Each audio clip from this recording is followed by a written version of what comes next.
बिस्मिल्लाहिर्रहमानिर्रहीम। आज किस वीडियो लेक्चरस मज बह 7वीं जमात के बच्चन हूँ खैर मकदम करान।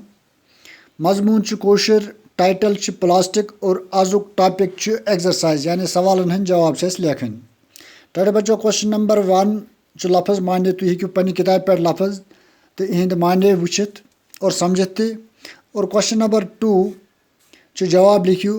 और क्वेश्चन नंबर 2 गोडनुक पार्ट 10 प्लास्टिक चीजन हंद नाव लिखियो।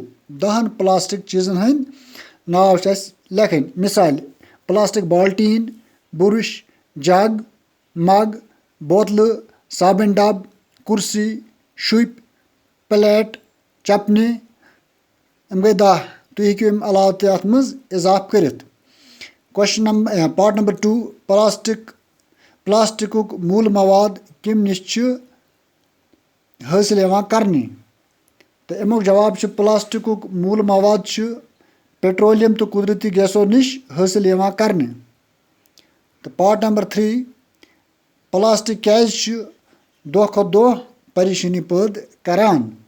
तो अमुक जवाब प्लास्टिक अम मौजूद दो खो दो परेशानी पैद करान तिक्याज यह जमीनस मज गलान न मेज मज न मेज सत श्रपान। नतीज नेरान अम सत माहौल आलूद गसान। तो टाइटल बच्चों दूसरे सवाल 3 पार्ट समझे मे तुह और मे उम्मीद तुह असल पे आमुत यह समझ। तो याद तो हेकू कर और लेखन कोशिश करू तो ताकि एग्जामस मज हेकू तुह असल पे सवालन जवाब लिखित। आज खतर गो युत तुहद सड़ा शुक्रिया।